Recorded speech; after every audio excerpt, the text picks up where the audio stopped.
Students at the Brian Lamb School of Communication at Purdue University. Brian Lamb, Purdue University. The following program was Brian Lamb School of. The following program was produced by the students at the Brian Lamb School of Communication at Purdue University. Live from the campus of Purdue University. This is Election Night 2018 with results, analysis, and reaction. Brought to you by the Brian Lamb School of Communication, the Center for C-SPAN Scholarship and Engagement, the Departments of History and Political Science, and Pi Sigma Alpha.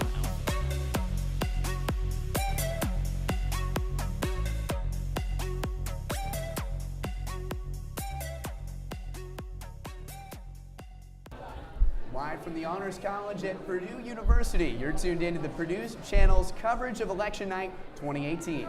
My name is J.D. Arlen alongside Mary Cultrider and former ABC News correspondent Steve Bell. And guys, a very exciting evening in America. That's right, JD. We have already heard from so many different panels, students, and faculty, and that night will continue for us. And we, of course, have Mr. Bell here for the whole night. Former ABC correspondent, has a lot of knowledge. Thank you for being with us tonight, Mr. Bell. My pleasure, and what a race with the Trump image being on the line, with the apparent momentum of the Democratic Party, at least predicted, also on the line. It's a very special off-year election. Oh, undoubtedly, and those predictions will turn into reality as we get polling results from all around the nation. But for now, a few more panels and some more student opinion. That's right, JD. We are going to take it to another exit polling panel. Here is Sydney Scott. Thank you so much. So I'm Sydney Scott, and I'm here with a couple of the students that went to the polls this morning, and they're going to tell me a little bit about their experience here. But first, I'm just going to have them introduce themselves. So we'll go ahead and start right down there with you. Hi, my name is Neil Casey. I'm a senior, and I'm an American Studies major. I'm Megan Walsh. I am a junior studying computer science. I'm Alex Rufino. I'm a senior in mechanical engineering. All right, well, thank you guys, and thank you for coming out tonight. So Megan, I just want to go ahead and start with you here and just ask you what you did today at the polls. Yeah, so this morning I was at the Morton Community Center here in West Lafayette doing the exit polling. So this morning I was there, right at 6 a.m. So, I got that initial burst of people, coming to the polls. And, throughout my time there, it narrowed down to a trickle of people walking in. But the conditions were very nice at that polling center. But yeah, just, getting people's information about, on our exit poll, seeing how connecting what their, who they voted for with other information, and seeing how, decisions from the current administration are reflecting on who they're voting for this election cycle. Yeah, great, thank you. And Alex, what was on those polls? So we were looking for who people voted for Senate and in the House races, and how current events may have affected their decisions. We were wondering what of a list of 7 events they thought was most important for their decision, such as the nomination of Judge Kavanaugh, among others. Perfect. Well, thank you very much. So, Neil over there, what were the conditions of the polls this morning? What did you find when people were there? Did you find people willing to want to talk to you? Yeah, when you told them it was for Purdue University and you told them it's political affiliation, people were more willing to. What I saw at the polls really was a good mix of ages, which is really surprising. It was a good mix of Purdue students and also a lot of Purdue professors and staff. So it was interesting to find that. Very cool, very cool. Thank you.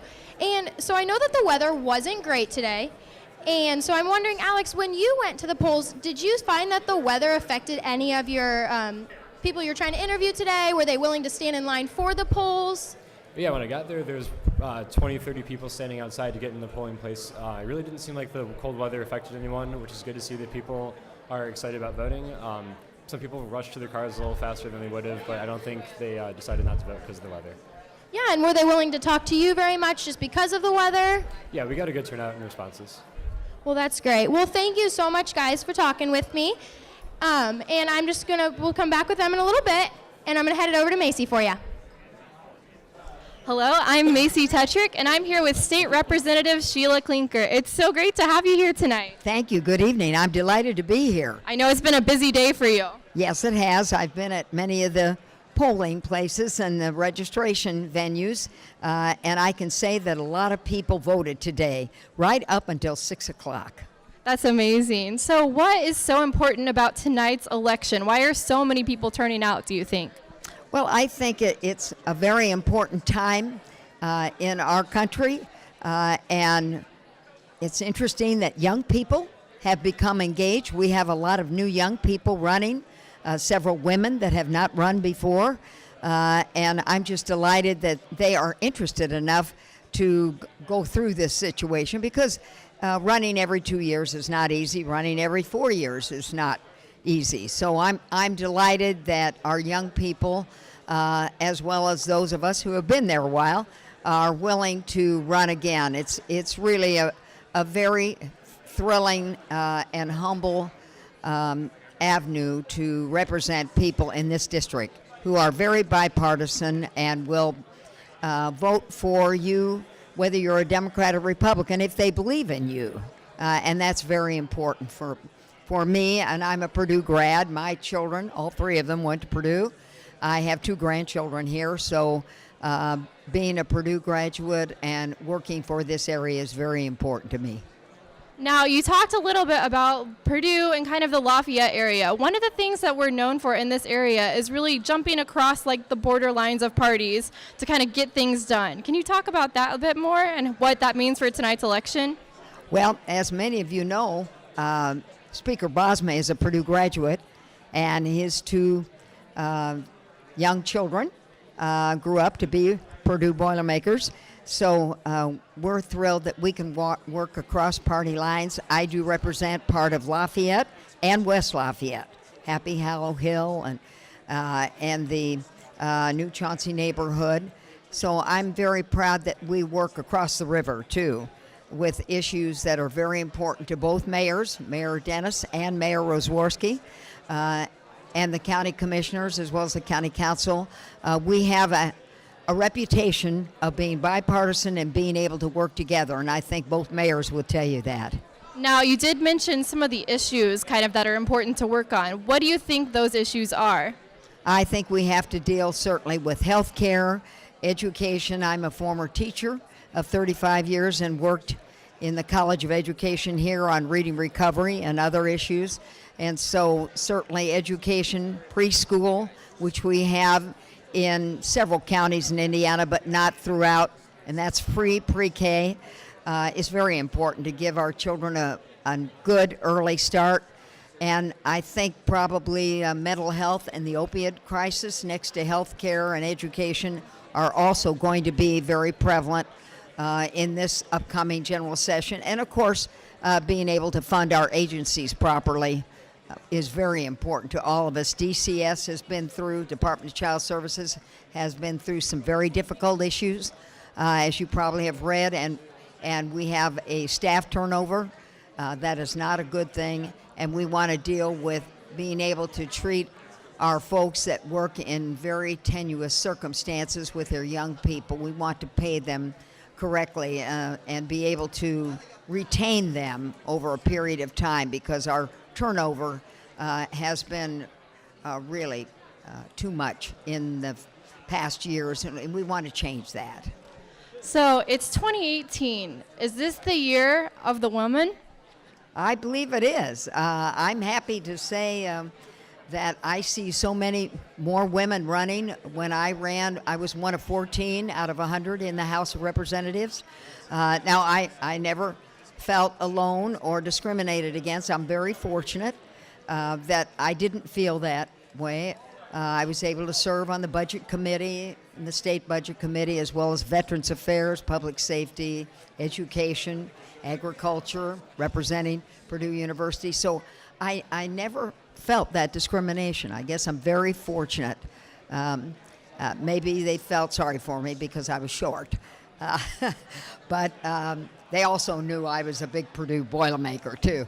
But I really felt very happy serving this area. I think this area is so special that they don't give you trouble at the State House. I think they know that all of us get together and we get along and we all work on the issues together, both Republicans and Democrats from this area. We're known for that throughout the state, and that's a real plus for our area, and certainly for me personally, as well as other people who win in their public offices.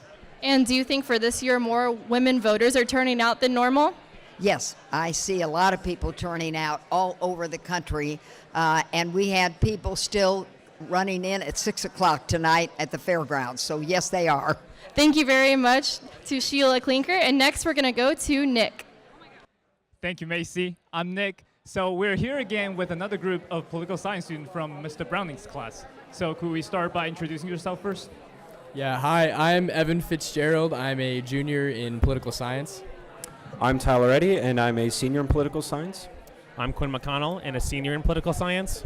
So we'll now focus on the Senate today. Now, Senate is a very different story from the House of Representatives. So what's so different?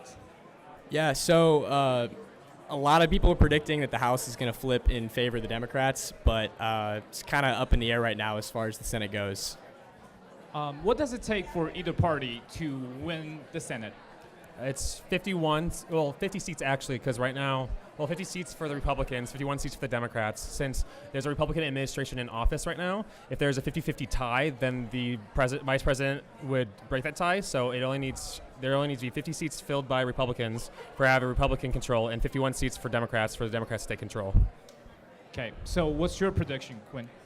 I think it's going to flip. I think it's going to become Democrat control. It's right now 51-49 in favor of Republicans, but I think it's going to flip to Democrats. Same margin, though, 51-49. How did you come back to that conclusion? Looking at a lot of different polls, I look at 538, Real Clear Politics, Cook Political Report, to see the different races and predictions and analysis that's going on around there. Okay, how about you? Yeah, so I'm actually against Quinn here. I think the Republicans are actually going to pick up 2 more seats. I have Heidi Heitkamp losing in North Dakota and Dean Heller winning in Nevada. So I think they're going to pick up 2 extra seats. And then, like Quinn said, if there's ever a tie for whatever reason, you still have Mike Pence to break that. So I think Republicans will hold on to the Senate for another 6. Thank you. What about you? Yeah, I actually have it holding steady at the current number of seats. I really just don't think there's enough energy there right now to flip it one way or the other. It's going to be really interesting to see. I know that a lot of people have been saying that it's going to be won or lost in the suburbs. That's where Trump really had a good year in 2016. We'll just see if that holds true in 2018. Thank you very much. Yohara, back to you. Hi guys, it's Yahira. I'm here with another group of students who have produced another video for us to watch, and I will let them tell us a little bit more about what they've done. Yeah, I'm Maggie. I'm a junior in the Lamb School of Communication, and I helped him produce the video. Yes, I'm Ryan Woodtrack. I'm a sophomore studying history and political science, and I am, along with my group, helped make the content for this video. Awesome. Can you guys tell me a little bit about your story that you've produced for us tonight? That's all you. Yeah. In this video, we decided to focus on the 1994 midterm elections, what's been called the Republican Revolution, and how 1994 can be seen to draw parallels to tonight. And so we wanted to focus on the details of what happened in that election and then draw parallels to 2018. How do you guys go about putting this together? Did you have a specific idea that you wanted to produce, or was it something that just kind of came together as you guys went along? So when they told me they wanted to parallel it with the 1994 midterms, I kind of took my own reign on that and went through the C-SPAN archives and pulled videos from 1994 elections with Bill Clinton. And I took videos from more recent campaigning with Donald Trump in this year's midterms, and I put them together in a way that I thought was pretty visually appealing, and you'll get to see for yourself in just a minute. Yeah, I'll say in the video lots of comparisons between President Clinton and President Trump, so I found that interesting when I saw the rough cut for the video. Guys, well, let's go ahead and take a look at that video. It's an election of monumental, just if you look at it, monumental importance, isn't it? Wouldn't you say monumental importance? 2018 has potential to be a monumental year in American politics. With control of the House of Representatives up for grabs, this could have huge ramifications for public policy in the future. But these stakes are not unprecedented, with the midterm elections of 1994 occurring in a similar political environment. Massachusetts.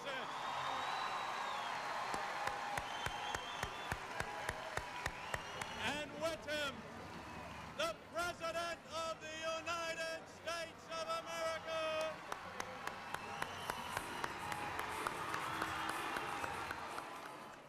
These environments stem from multiple factors, including discontent with the president and his legislative agenda.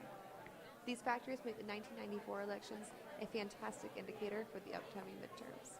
Both President Clinton and President Trump had low public support at the beginning of their administrations. Each president had approval ratings below 40% in their first summer, according to a public polling from Gallup. This unpopularity is due to the policies each president was pursuing, specifically their focus on healthcare reform. In their first summer in office, both presidents championed legislation in Congress that was designed to change American healthcare. Today I am announcing the formation of the President's Task Force on National Health Reform. I will sign an executive order taking the first steps to providing millions of Americans with Obamacare relief. Both presidents failed, largely because of the unpopularity of their policies, and their opponents have tried to capitalize on that. There is an inferno raging in Washington. But here in the land of 10,000 lakes,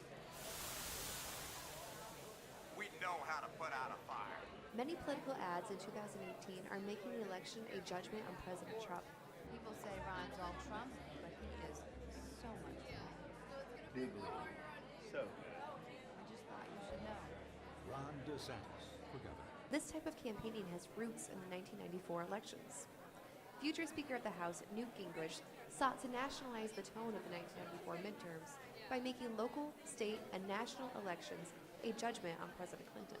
Gingrich achieved this by co-sponsoring the Contract with America, a set of conservative policy proposals Republicans promised to pass if they won a majority in Congress.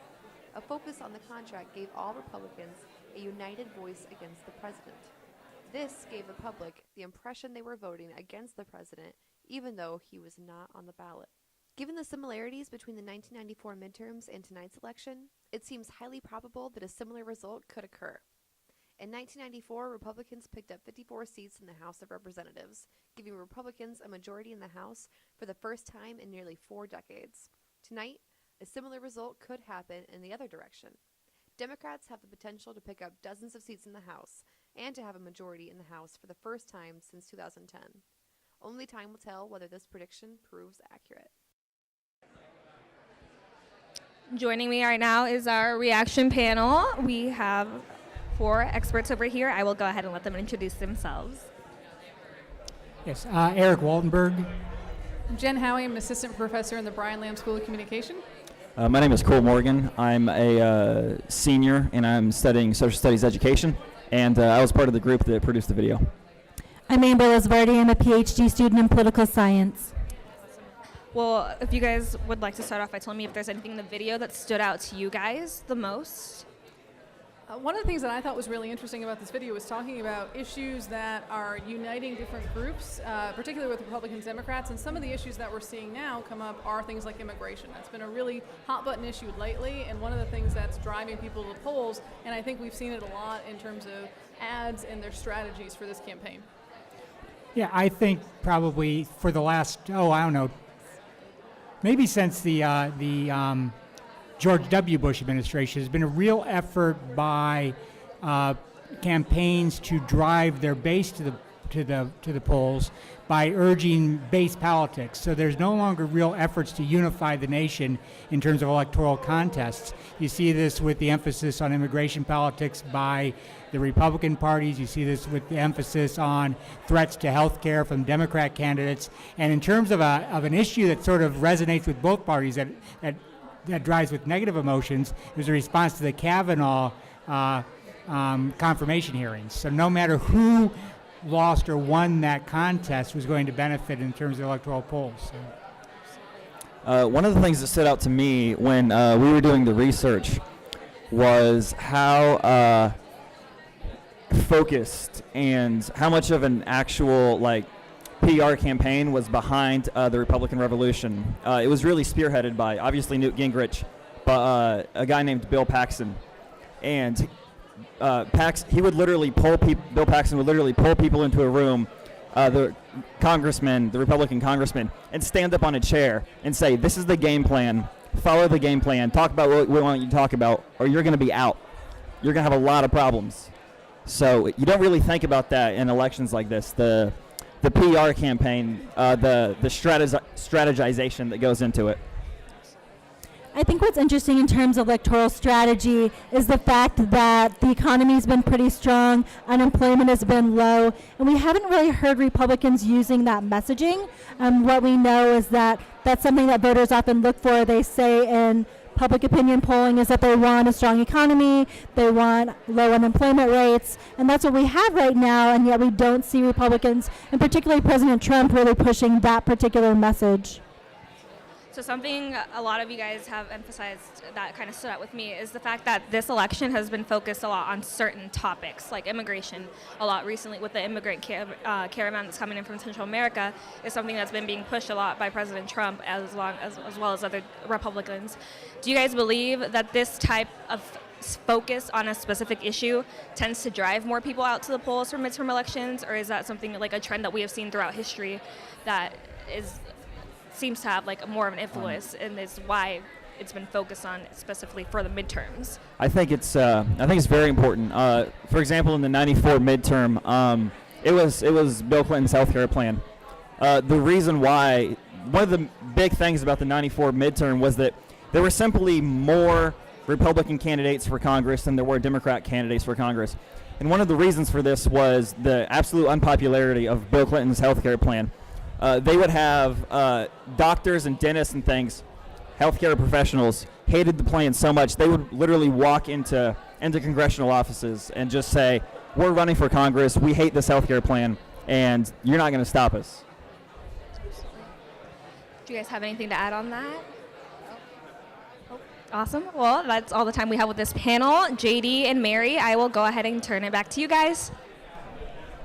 Thank you, and we are back here with Mr. Bell, former ABC correspondent. He has mentioned all of the coverage he's done of President Carter, President Nixon, so he truly is a wealth of knowledge. We're actually going to touch on something a little bit closer to home.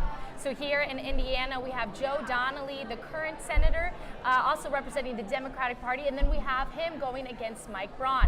It's been a rather controversial election. We've seen a lot of negative campaign ads, but I think the biggest thing that we want to touch on is Joe Donnelly has been perceived as more of a moderate. He's been able to appeal to the Republican Party. So what kind of strategy do you think he is bringing this election? Well, he's the exception to the rule in Indiana right now, especially in a year when Trump is pulling so many highly motivated people to the right, and the progressives are pulling more people to the left than is often the case in the Democratic Party.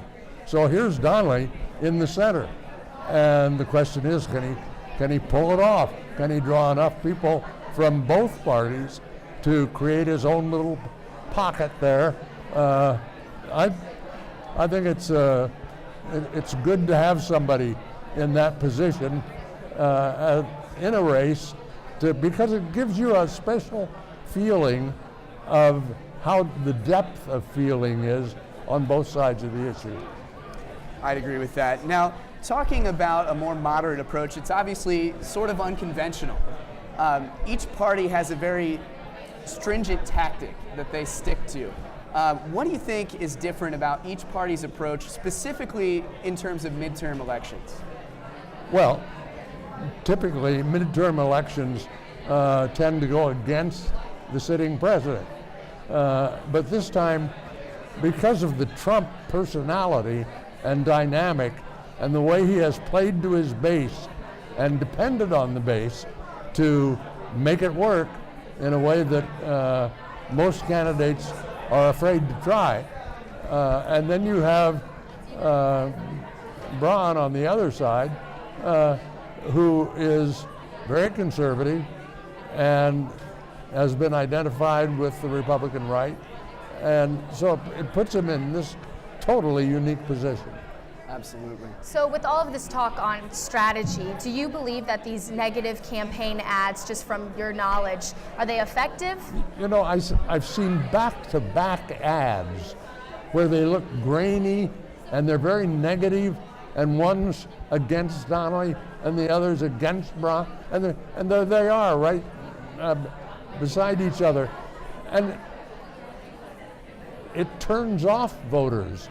It makes voters less likely to go to the polls when they're overwhelmed with that kind of a sensation. Absolutely. So I think that one thing we're also seeing is social media. It's playing a big role in the election. So we're actually going to pass things over to Declan McInerney, who's going to tell us how social media is playing in our students' lives today in the elections. Hi, I'm Declan McInerney, joined by 3 political science students, Madeline, Madison, and Caroline. Hi, we're Pi Sigma Alpha. We are Purdue's National Honor Society for Political Science. And today we're going to be presenting the hot seat information that you all give us through polls and the data. I'm Caroline. I'm Madison Byerly. And I'm Madeline Boehm. And to take part in the hot seat poll, you can either download the app. It's available for iPhone or Android. It's just called Hot Seat. And if you don't have the app, or you can also just text M28321 to 765-560-4177 to partake in any of the questions. And we're going to be using this data to have polls throughout the evening. So we'll be discussing the results every 30 minutes and comparing how the thoughts in the room compare to the actual results of the election that's going on right now. So currently the question right now is, why are elections so important? And we'd really appreciate any form of response so that we can have a larger sample size for our data when we present it later tonight. To answer that question, you'll just click thoughts, and it's an open form, so you can just say whatever you think. And you can also say, if you've registered in this district and you voted, you can say if you voted for Chris Campbell or Sally Segrist. You can comment on the polls of other people and share your thoughts with other people as well, so you can get a conversation going and comment on other people's results. Right now, so far, we have Chris Campbell is who we all think in this room is in the lead and is going to win the election. But the poll is still currently going, so if you want to participate and say what you think, it could change by the time we close the poll. So it'd be really interesting to see what you guys all think. So currently we don't have any of our own information because the polls haven't closed. However, we do have some information from CNN. So currently about 30% of people in a poll, if they support Trump or oppose, 30% of people support Trump, 34% oppose, and 32% are not decided. So in our next update in 30 minutes, we'll give you the results of what people in the room voted in the local election between Chris Campbell and Sally Segrist. And we'll also be discussing the polls as they go throughout the night. And by the time the second poll goes out, we'll be discussing the results of our first poll.